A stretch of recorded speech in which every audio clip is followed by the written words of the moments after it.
August மாதம் வந்தாலே எங்கள் ஊரில் வந்து திருவிழா நடக்கும். ஆகஸ்ட் 15ஆம் கொடி ஏறிட்டு 10 நாட்கள் இந்த திருவிழா நடக்கும். கொடியேற்றத்துக்கு முந்தின நாள் மூதாதையர்களுக்காக பூஜை பண்ணுவாங்க. நம்ம விட்டு போன தாத்தா, பாட்டி, மாமா இந்த மாதிரி எல்லா உறவுகளையும் அன்றைக்கி நம்ம பூசையில் ஒப்பு கொடுக்கும் போது அவங்க கூட நமக்கு உள்ள நிறைய மெமரிஸ் வந்து வரும்.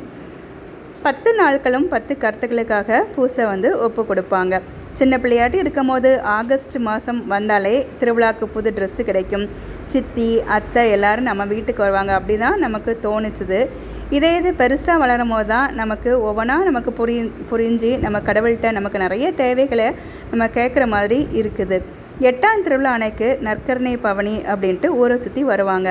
25 வருஷம் கழித்து நான் வந்து எங்கள் ஊரை சுற்றி வரும்போது எனக்கு சின்ன வயசு ஞாபகங்கள் நிறைய வந்துச்சுது.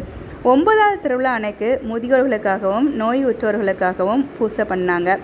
சிட்டுக்குருவி போல் பறந்துட்டு இருந்த நம்ம சித்தப்பா, பெரியப்பா இந்த மாதிரி எல்லாரும் முதுமையில் அதில் வந்து இருக்கும் போது எனக்கு அதை பார்க்கும் போது, அதாவது அவங்கள கொண்டு அதில் உட்காரதுக்கே 2 பேர் பிடிச்சி கொண்டு உட்கார்ற மாதிரி இருந்துச்சு. அதை பார்க்கும்போது நம்மளும் நாளைக்கு இந்த மாதிரி இருப்போம், நம்மளும் இந்த மாதிரி இருப்போம் அப்படின்னு நினைக்கும் போது கொஞ்சம் கஷ்டமாட்டு கண்ணில் கண்ணீர் வந்துச்சுது.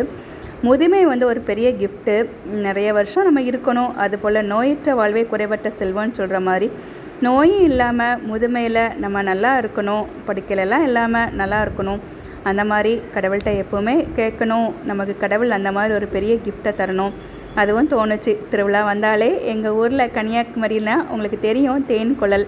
எங்கள் வீட்டு முன்னாடி இதை வந்து சுட்டுகிட்டே இருந்தாங்க.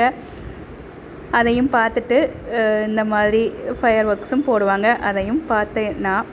எல்லோரும் எப்போதும் நல்லா இருக்க. கடவுளுடைய பிளெஸிங்ஸ் எல்லாருக்கும் எப்போதும் இருக்கட்டும். தேங்க்யூ.